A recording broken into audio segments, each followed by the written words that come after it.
Hello বন্ধুরা, দেখতেই পাচ্ছ পুরো একদম মুখটা বেজায় বোরিং লেগে গেল।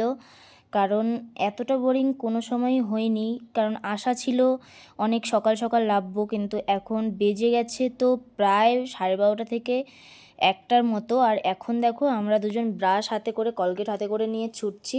আর বাস থেমেছে একটা আবার এসে ধাবাতে, মানে ওদের বাস স্টপেজের আলাদা কিছু ধাবা টাইপের থাকে, সেখানে অনেক বাস এসে দাঁড়ায় আর সেখানে খাওয়া দাওয়া হয়। আর খাওয়া দাওয়ার এখানে এতটা ভিড়, বাস কন্ডাক্টর বলল যে 20 মিনিটের জন্য যাও, ওয়াশরুম খাওয়া দাওয়া সব সেরে নাও। কখনো সম্ভব বলো? তো তার মধ্যে অনেক হ্যাপা করে 100 টাকা করে প্লেট নিয়ে ভেজ থালি নেওয়া হয়েছে।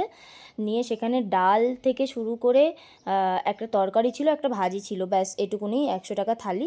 তো সেটা খেয়ে তাড়াতাড়ি নাকে মুখে গুজে উঠে গেছি। যাওয়ার পরে কিছুক্ষণ পর থেকে দেখতে পাচ্ছি সুন্দর সুন্দর চা বাগান, উঁচু নিচু জায়গার মধ্যে। আবার কিছু লেবেলও আছে, মানে নতুন চা পাতা, পুরাতন গাছ, দুটোই কালার আলাদা আলাদা দেখা যাচ্ছে।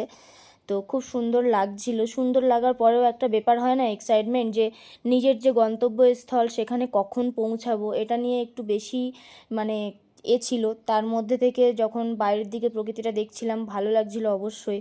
কারণ এরকম সুন্দর চা বাগান আর পুরো একদম উইন্ডোর কাছে সিট ছিল, দেখতে বেশ ভালোই লাগছিল। আর সবথেকে বড় কথা, সকাল থেকে খাওয়া দাওয়া হয়নি, পুরো 12টা 1টার সময় খাওয়া দাওয়া হয়েছে, এখন একটু ভালো লাগছে। তো দেখো, কথা বলতে বলতে কিন্তু আমরা বাস থেকে নেমে গেছি। আর নেমেছি কখন জানো? একদম 4:10 থেকে 20-20তে, মানে যেখানে আমাদের সকাল 8:40-এ বাস লাবার কথা, সেখানে আমরা 4:20-30-এ লাবজি, ভাবতে পারছো?